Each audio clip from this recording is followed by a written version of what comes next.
In the history of aviation, there are many legendary fighters remembered for their ability to turn sharply, climb fast, and dominate in classic dogfights. But one aircraft broke this mold completely, an aircraft that entered service at the height of the Cold War and was immediately criticized for lacking the very thing that defined fighter planes: a gun. This is the story of the F for Phantom E, often called the fighter that couldn't dogfight, but somehow managed to secure air superiority for decades. To understand the Phantom's unusual design, we need to go back to the late 1950s, when American military strategists believed that the era of close-range combat was over. Guided missiles seemed like the future, and radar promised to detect enemy aircraft far beyond visual range. Designers at McDonnell Aircraft embraced this philosophy, building a large, powerful twin-engine jet that could carry heavy missile loads, climb at extraordinary speeds, and reach twice the speed of sound. But in their confidence, they left out something almost unthinkable: an internal cannon. At first, this didn't seem like a problem. The Phantom entered service with the US Navy and later the Air Force, armed with Sparrow radar-guided missiles and Sidewinder 8-seekers. On paper, it could shoot down enemies long before a dogfight ever began. But reality in the skies over Vietnam was very different.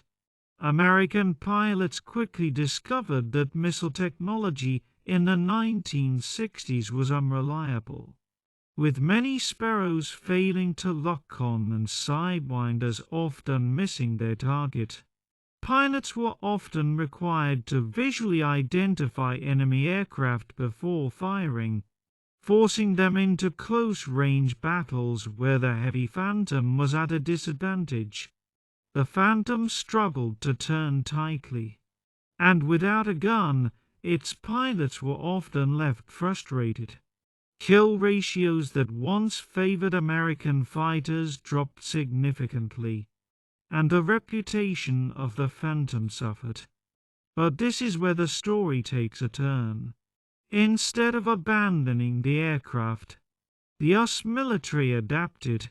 The Navy launched the now famous Top Gun program in 1969, training pilots in advanced tactics that exploited the Phantom's strength, speed, radar, and missile armament while teaching them how to survive close encounters with MiGs.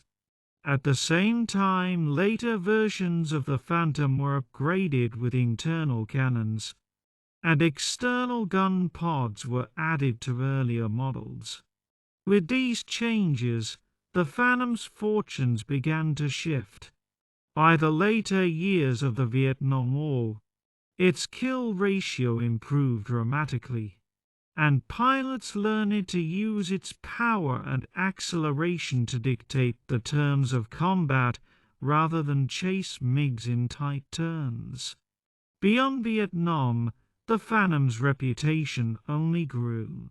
It served with distinction in the US Air Force, Navy, and Marine Corps, and was exported to allies including Israel, Japan, Germany, and the United Kingdom.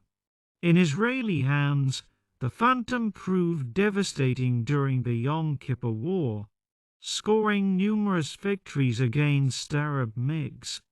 In NATO service, it stood as a frontline deterrent against the Soviet Union throughout the Cold War. It became not just an air superiority fighter, but also a bomber, a reconnaissance platform, and even a wild weasel aircraft for suppressing enemy air defenses. What makes the Phantom's story so compelling is that it began as a flawed design to heavy, to dependent on unreliable missiles, and unable to dogfight in the traditional sense. Yet through innovation, training, and sheer persistence, it transformed into a legend. Pilots came to respect its raw power, its versatility, and its ability to dominate when used correctly.